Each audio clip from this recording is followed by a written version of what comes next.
All right, we're back. This is Riders of the Dawn. I am Stu. This is Jay. And today we're going to talk about myth. Yeah. And not myth like, that's a myth, as in not true. Myth as in stories revolving around gods, the divine, creation, and heroes. Yes. So, I draw a lot in my stories from the Norse myth. Actually, that's not true. Well, I guess it is true, but in Cloaked in Darkness, I draw a lot on Hindu myth, actually. So when I think of myth, I think a lot about religion and specifically like creation myth, and then morph that into a retelling. So and it's not like I'm an expert on any of these things. I go out and I do my own research and find the things that are helpful to me to tell the story that I want to tell. And if you were to read my books, and you were a scholar of these myths, you might say this is stupid. But maybe not. There's certain poetic license that I think you can take when you're writing fiction based on myth. Yeah, and I look at myth. I don't think I have to. Well, I'm working on a current story that's mainly Norse. But when I have myth in my stories, and I have really 2 or 3 different, I guess, universes that include myth, I'm not using myth from one of our myths directly or anything like that. Or I'm not trying to allegorically reference other myths. In one case, actually in both cases, I'm just looking at like the pan-European deities as sort of a guidepost to how myth works, and then you construct a myth that works in a lot of the same ways.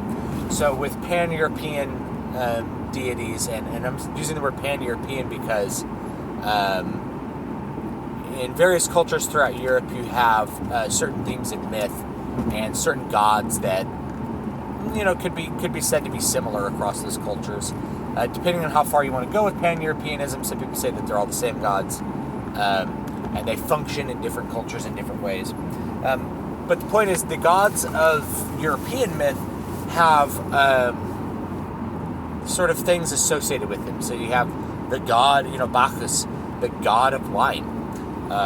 You have a god with an attribute or like a domain of man that then the people who are interested in that worship that god, or pay reverence to that god, or pay attention to the myths of that god in order to understand what they're doing. So, Thor was the thunder god, and he was also the god of he was also an agricultural god, and he was considered like the main protector of people. So Thor is a high reverence god in Scandinavia and Germanic history, and indeed like the Angles, Saxons, Jutes prior to Christianity. Tyr is also an important god, and Tyr has different attributes. Tyr is the god of justice. So these concepts get associated with the deity. So when I construct a myth, I'm constructing a myth from that point of view that, like the pan-European deities, especially if I'm trying to write something that is European, though the gods and the myths are going to function in the same way. This is what I'm getting to. Yeah. They're not like the same. It's not like, oh, let's talk about Odin. It's just, the god of wisdom or god of poetry. Right. God of war, god of death. So I think what's really important about myth is that myth is cultural. So you have, when we're talking about these pan-European gods, different cultures worship this. We could say that different cultures worship the same gods, but with a different stack of priorities, you might say. So in Scandinavia, Scandinavia, Thor might be the primary god, the god that people worship the most, whereas in Germany, It's probably Tyr. yeah, it might be Tyr. So, and it's not to say that those gods are somehow different, but you can see the difference in the culture's values based on based on which attributes. which concept they hold in the higher reverence. So, Yeah. like Germanic peoples may have held the concept of justice as a higher reference, and Tyr was one of the like more supreme deities in Germany. And then by the time you get to Scandinavia, Tyr is somewhat of a minor deity, and it's all about Thor and Odin, who have different attributes. Yeah. So I think when you're writing a story, especially if you're working from a place of myth and you want to create your own myth, you need to make sure that these myths are culturally significant. You know, it can't just be. We talked a little bit about gods and dragons and things the other day. Your gods in a creation style myth have to be integrated into the society. So one thing that I think is really important to reflect on when you're thinking about myth in your culture is that don't think of it so much as a religion as you think about it as an explanation of reality. Yeah, well, I'd say like religion's something you practice. Right. The myth is what is the stories that are associated with that religion, because religion is more than just the myth. Religion's the practice. It's the it's the ritual. It's the codified beliefs and laws. Religion's a bunch of things besides the myth, but the myth can like inform the religion, and yeah, it does explain reality to a certain extent. Although like the Greeks, so the Greeks had a myth. The creation myth for the Greeks is that the world arose out of chaos, which turns out is actually true.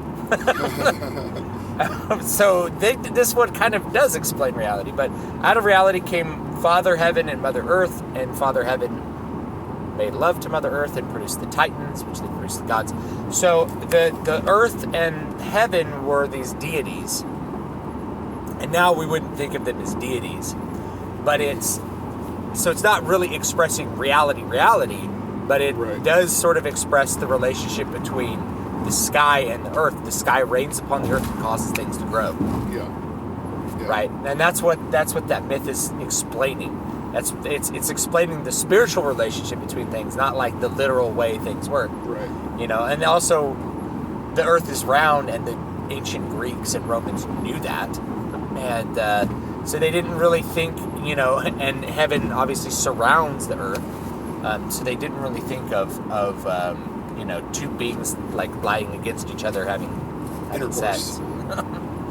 I don't think they literally thought that, but the myth explains this relationship between the sky and the earth in a really, really good way. Yeah, well... Turns out the Greeks were right. Their myth was correct. So let's see.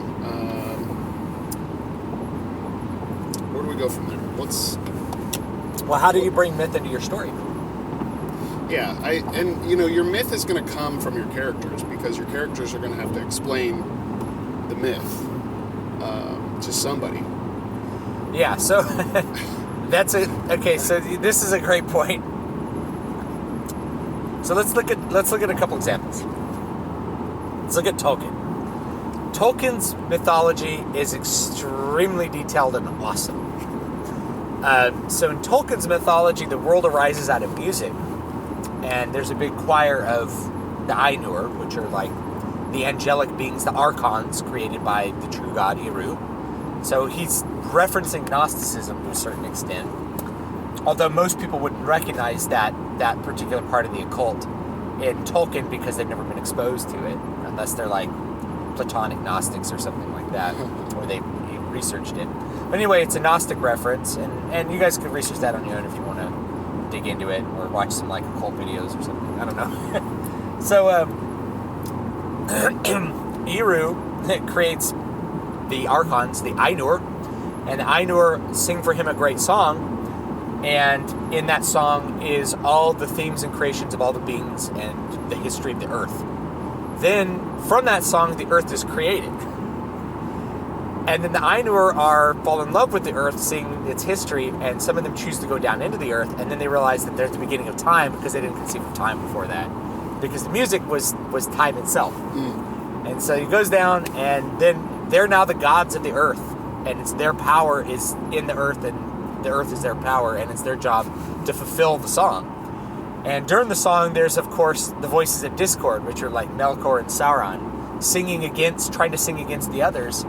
And Eru laughs, and he laughs and he says, dost thou not seest that whatever you create has its uttermost beginning in me? Nothing you can create does not have its beginning in me. And the more you strive against your brothers, the more you fulfill my design. Which was Boethian. It's from Boethius, and Tolkien's Catholic religious view about the nature of free will and design coexisting at the same time. So his mythology was really, really cool. But when you read Lord of the Rings, when you read the narrative, it's very much in the background. The characters are aware of it, but they are not sitting around talking about it. There's only a couple places where like the elves are singing songs about past stories that you get a taste of that myth. And he wrote the Silmarillion at the same time as the Lord of the Rings and intended them to be published together because he thought one would inform the other, and so they do. But it's very, very interesting because he put that in a separate thing. He didn't have his characters sitting around talking about the Ainur. And then you kind of figure out Gandalf is actually, freaking God. Yeah. Well, and I think that is definitely an interesting way to publish is. You create a narrative based on a history, but those things they're together and they're separate. So he published them separately, and when I talk about the Silmarillion with normies, usually what they say is, I picked up the Silmarillion because I like Lord of the Rings so much, and it was so boring. I couldn't. It felt like a history book. I loved it. It is. That's why it's so cool. That's why it's awesome. It's such condensed narrative, and it reads like a Bible. Mm-hmm. It's the Bible of Middle Earth. Of Middle Earth, yeah. Which is really cool. To me, that I don't know. There's a reason it wasn't published until way later. Yeah. Because the publisher's like, no, it's going to read this. And he's like, no, it's amazing. I'm a linguist. And I'm a mythologist. And this is the most amazing thing. And they're like, nobody knows what that is, Tolkien. Yeah. People want narratives. Yeah. And only cool people that aren't normies like us dig just reading the myths. And like you guys, I'm assuming. Because if you guys are listening to us, we need to get more normies to listen. It's like Minds. There's no normies on Minds. Yeah, we got to get some normies. Well, what's cool is that if you're an author, and I've said this before, the history of your world is going to be in your head, and it's not necessarily going to be in your book. Yeah. Parts of it are going to be there because parts of it are going to inform what the characters are doing, and what's in your head is going to tell you what the characters are going to do more explicitly that your reader doesn't necessarily need to know, but for you it's going to make things very logical. So I think that's important. Silmarillion, again, I'm going to say really cool idea, but most people are like, oh, this is boring, I don't want to read this. It's a bunch of stories. Yeah. It's a bunch of stories kind of packed in there. The other example I think we could look at is maybe you could look at Wheel of Time, because Wheel of Time has this, they're always referencing this previous age, like this previous mythic age, and so all the history of that age, like before the breaking of the world and even a little bit after it, it's all basically myth. Yeah. And unclear, and we're not sure what it means for us now. Yeah. And that's always like one of the themes, is that they're trying to interpret these prophecies and interpret the myth and figure out, and you slowly learn what that past age really was like, and you realize it's basically a lot like our time. Yeah. Well, and not only that, but what's cool about Wheel of Time is that, especially when they talk about the dragon, what you realize eventually is that these past events that they keep referencing are actually events in the near future of the characters, because Wheel of Time is cyclical. Time is cyclical, so these myths happen over and over and over again, and people are just kind of reliving them in new ages. And that's a really cool myth that the universe is this wheel and things repeat. That's its own myth, that it informs everything that happens. So people understand history, but they don't necessarily understand that their future is their history, which is a really cool idea, and it's not. There's so much that Jordan could have explored with that he didn't, because that wasn't what his narrative was about. It was about these specific characters. Yeah, it's about the characters. But I think this cyclical time idea is a really neat idea that could have a ton of exploration, because it's a myth within itself, and you have kind of basically, you look at these main figures, and though they're not immortal in the sense that there's no peril to them in the story, but these important characters reappear throughout time, as though they're almost gods themselves, shaping the wheel the way that it's supposed to be shaped. And I think that's really interesting. Yeah, so I think that's another good example of putting myth in a place where it's going to inform the story and informs the characters. And in other ways, you can have myth kind of work and then also be just not talked about a lot. So if you look at Michael Moorcock, a lot of his work, the mythology of the individual characters, they don't necessarily talk about that much, but there is this cosmic conflict between like the Lords of Chaos and the Lords of Law. And that slowly comes into greater and greater play as the characters in several of his series become more and more drawn into the cosmic conflict, become more and more tools of Ariok and the other gods in a sense. So it's that was an interesting one. Michael Moorcock is not one who spends that much time on world building in a story. He world builds through the actions of the characters, and so it's very, very efficient in most cases. And you also, it also creates just a little bit different effect. You're never really bored, and you also don't have to spend time, if you're not the kind of person who digs on having to read lots of world building stuff. You don't have to spend time trying to read the myth to understand the story. Right. The story just works on its own, which is great.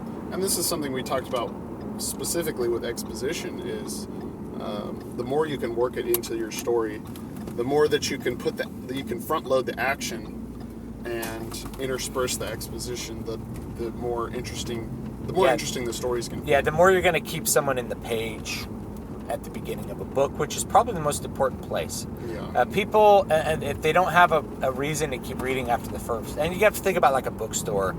It works the same way on Amazon. If someone picks up the book, they read the first page, see if they want to read it. Yeah. Same thing on Amazon. They may click it open, read the first page, be like, I don't want to read this. Yeah. Oh, I want to read this. And so you really got to grab people on the first page. Yeah. One of my favorite attention grabbers I have in my book is Muramasa, which just starts off with like the description of a murder scene. And so you read it, you're just like, oh, this is graphic and bloody. Maybe I want to read something graphic and bloody. And then hopefully you want to continue on down that path. Now, that actually brings me to another one, is that Muramasa is set in, early Sengoku period, or maybe we call it like late Muromachi period Japan. There are myths that surround the individuals in that. And I don't really talk about the myths because the characters don't necessarily sit around talking about Japanese myth. Myth is just part of their background. Well, and yeah, we talked a little bit about Shinto specifically a couple days ago, and yeah, the creation myth of Japan is about the creation myth of Japan, not the world. Yeah, it's really interesting. So it's like China doesn't matter. It's like, how was Japan created? Yeah, and that's really interesting because again, like I was saying in the beginning, is your myth is going to be acted out by your characters in a way that is not necessarily explained to your readers. Only the parts of your myth that, I don't know, are explicitly interacting with the world are going to be talked about. But the actions of your characters are going to define the myth.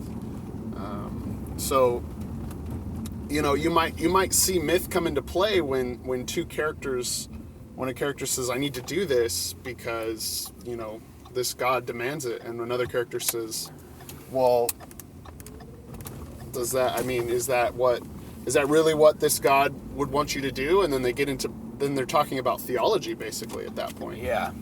And unless there's a conflict over the myth, you're not really going to be talking about it a whole lot, because characters are just going to interact with this assumption that this is how our culture is.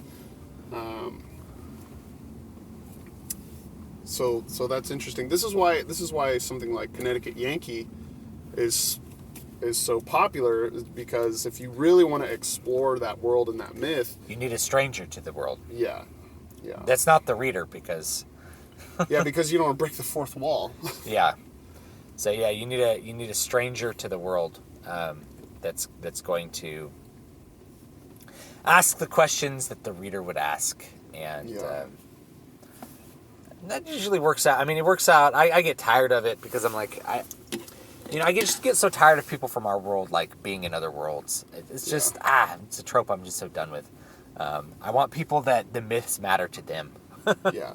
That's really what's interesting to me, is like, how the myths matter to an individual in that particular culture and society.